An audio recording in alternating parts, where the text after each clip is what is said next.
It's Accountech Bytes, rounding up the week's news in accounting technology in 5 minutes with me, Tom Herbert. Let's get straight into it then, and let's start with a good old-fashioned Excel rounding blunder.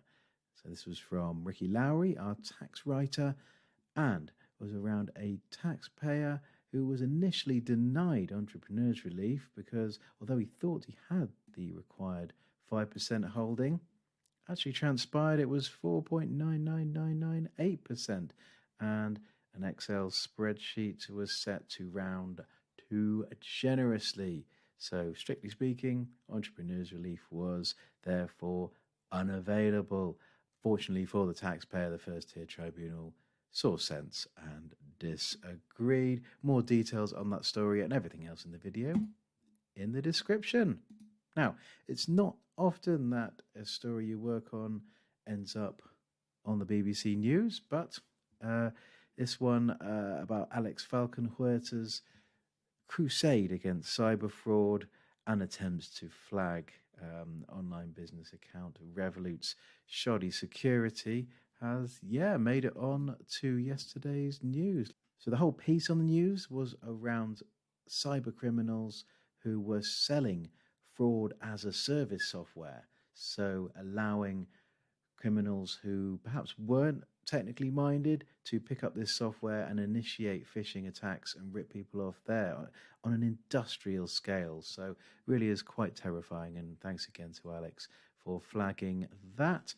I was out and about this week at Digital Accountancy Show and NetSuite's Suite Connect conference in London, and Oracle NetSuite urged its customers to do more with less, thanks to a bunch of new releases they'll be rolling out later in the year. So generative AI featured quite heavily, things like their text enhanced product, enterprise performance management that's come over from Oracle Fusion, e-invoicing, and lots of others. So thanks for their time there.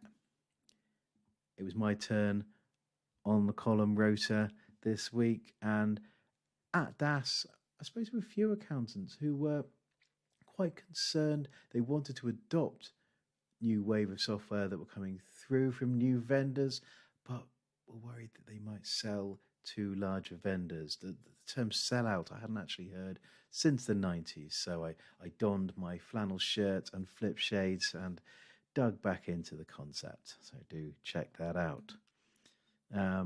This is one from our Deped, Matthew Ord. He spoke to Joe Wood, the bookkeeping legend, Joe Wood, who talked about how the bookkeeping profession is facing down the challenge of artificial intelligence. Joe will also be a judge at our Accounting Excellence Awards. What's that? You'd like to know a bit more? Well, okay. Entries are open where you can enter your firm, your business, or individuals in a host of different awards. I presume I'll be judging the Digital Transformation Award, but you can check that out at accountingexcellence.co.uk, and I'm sure I'll see all of you at the winners ceremony in October. Bit more on the AI stuff now. I forgot to ring the gong earlier. Here we go. John Gaunt will be furious with me if I don't. So this is Tabs, an American firm who secured $7 million to AI power the accounts receivable function.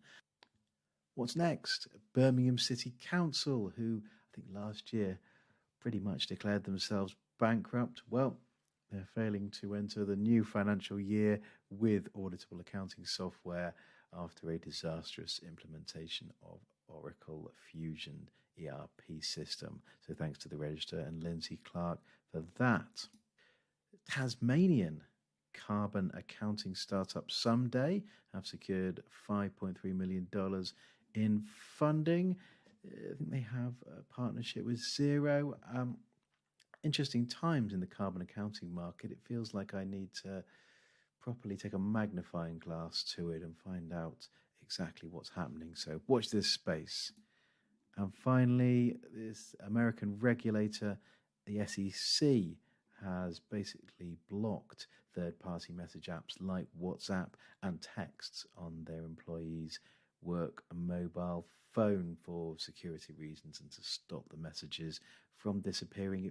I know it's an American regulator, but it does feel like a bit of a canary in the communications coal mine when it comes to how you're communicating internally and with your clients if you're just using regular WhatsApp or text. So it's one to watch out for that probably our own institutions or regulators may look at in the future.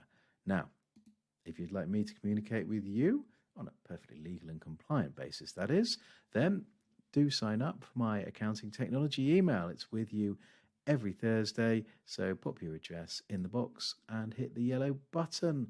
If you're watching on the socials, please like, subscribe, follow, whatever you need to do.